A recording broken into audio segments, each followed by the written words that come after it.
Nathan Adams here at Lakeview High School, wrapping up week number 1 of the high school football season on the broadcast airwaves, and had a great game of crosstown rivals, the Bearcats of Battle Creek Central and the Lakeview Spartans. Lakeview comes away with their 10th consecutive regular season victory in a 34-18 win over the Bearcats of Battle Creek Central, and it was all about the ground game for the Lakeview Spartans tonight. 250 yards on the ground, led by Joel Metzger out of the fullback role, carrying 21 times for 111 yards. He also had a touchdown on the ground and had a touchdown receiving. And also, a couple of game parts that were exciting for Lakeview. Jarris McIntosh, he scored a touchdown on the ground in the third quarter.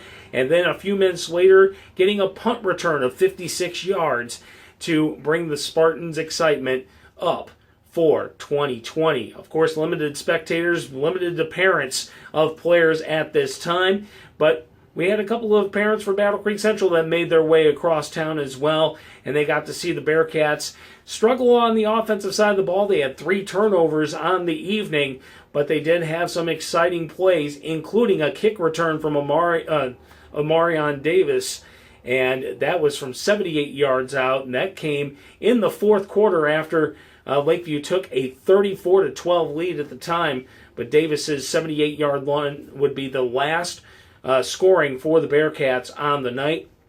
And also a great pass from Felix Shorter from 17 yards out to Kylan Wilson for his only grab, and that made it gave them 12 points. The first touchdown for Battle Creek Central also was a long drive set up by a 45-yard pass between Shorter and Melvin Nelson. 111 yards passing on 14 of 19, and that touchdown pass and a run for Felix Shorter, the senior quarterback. Well, next week, Lakeview on the road at Portage Central, but that game could be postponed or actually canceled because of a COVID outbreak over in Portage at Portage Central's squad. Battle Creek Central also on the road. They have yet to be home yet because, of course, this is week 1. Week 2, they are over in Richland as they take on the Gull Lake Blue Devils. There are a lot of scores from week number 1, including another crosstown rivalry to kick off the season with Harper Creek and Penfield. That score below. And also, coming up on Saturday, St. Philip will play host to North Adams Jerome at CW Post Field. That will be a 7 o'clock kickoff. Might get pushed sooner because of the Triple E case from the Calhoun County Public Health Department. That's the reason why Week 1 here at Lakeview was pushed back 2 hours, and we had the earlier kickoff there.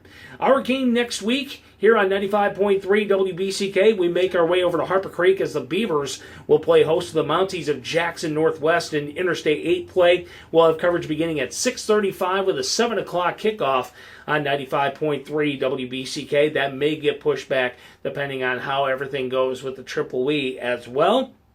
And don't forget, Saturday mornings at 9 o'clock, Coach's Corner is back, and I'm the new host. And glad to be back and keeping the seat warm for all the great people that have sat and hosted Coach's Corner over the last 60 years plus. This is year 61. So we'll have that coming up at 9 o'clock on Saturday morning. We normally broadcast at Jack Pearl's Team Sports. We will be actually doing it at the WBCK studios this week. We'll be back at Jack Pearl's next Saturday, September 26th. Once again, our final score here at Lakeview, it was the Spartans defeating the Battle Creek Central Bearcats by a score of 34-18. We'll see you next week right here on 95.3 WBCK and online at 95.3WBCK.com and the WBCK app.